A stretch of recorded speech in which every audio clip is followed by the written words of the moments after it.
और राज्य मंत्री सुभाष गर्ग शनिवार को भरतपुर पहुंचे, जहां उन्होंने रीट के अभ्यर्थियों ने पदों को बढ़ाने के लिए अपने ऑफिस पर प्रदर्शन किया।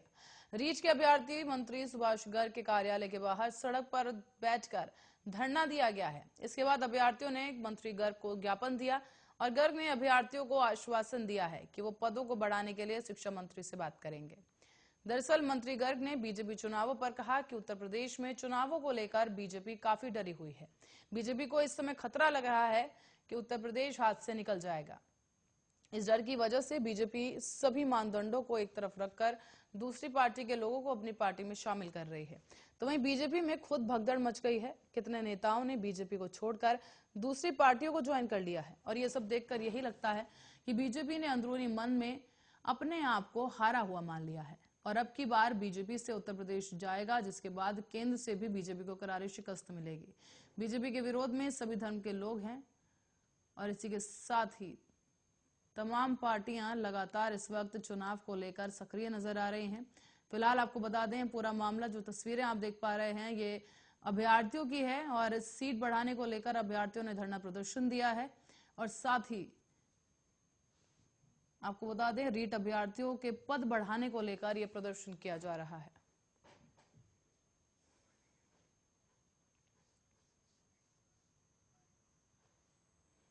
और जयपुर एयरपोर्ट पर सोने की तस्करी के साथ साथ कोकीन और अब फॉरेन करेंसी की तस्करी भी होने लगी है।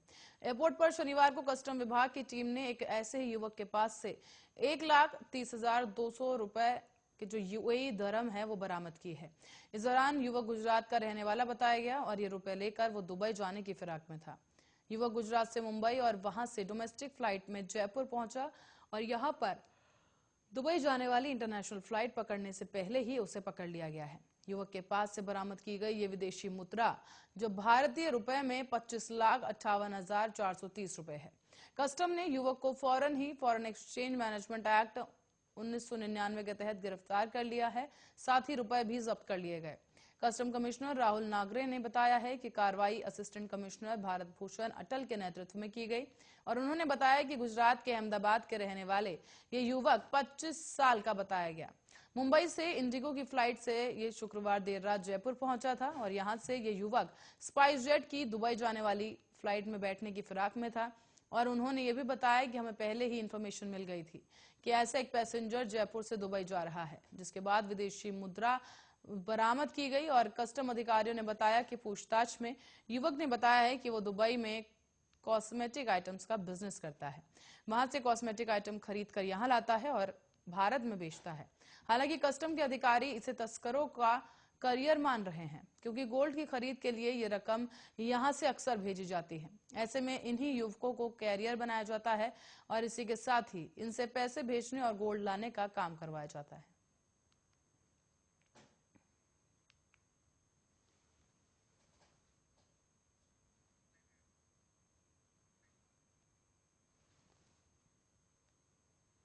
तो राजस्थान में कोरोना की तीसरी लहर के चलते रोजाना नए मामले मिल रहे हैं और ये रिकॉर्ड तोड़ मामले हैं जो सामने आ रहे हैं। जयपुर, जोधपुर, अलवर, उदयपुर और भरतपुर जिले में कई मामले ऐसे सामने आए जिन्होंने इन तमाम जगहों को हॉटस्पॉट बना दिया है। हालांकि राहत की बात यह है कि हॉस्पिटल में भर्ती होने वाले मरीजों की संख्या कम है। प्रदेश में शुक्रवार को तीसरी लहर के सर्वाधिक 16,878 नए पॉजिटिव मामले मिले। इनमें जयपुर में 4,035, जोधपुर में 2,222, अलवर में 1,371, उदयपुर में 857 और भरतपुर में 898 केसेस मिले हैं। पिछले 24 घंटे के दौरान नागौर में 315, डूंगरपुर में 439 संक्रमित मिले हैं और दूसरी लहर में मिले केसों के रिकॉर्ड को इन्होंने ध्वस्त कर दिया है। जयपुर, जोधपुर, अलवर ऐसे जिले हैं जहां दूसरी लहर का रिकॉर्ड टूटने की संभावना है।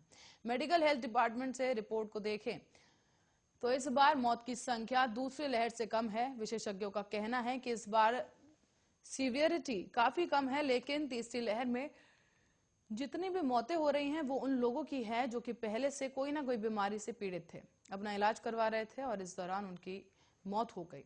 गौरतलब है कि शुक्रवार को 15 संक्रमितों की भी मौत हुई है। राजस्थान में तीसरी लहर कितनी घातक है, इसका अंदाजा इसी बात से लगाया जा सकता है कि हॉस्पिटल के मरीजों में भीड़ कितनी है।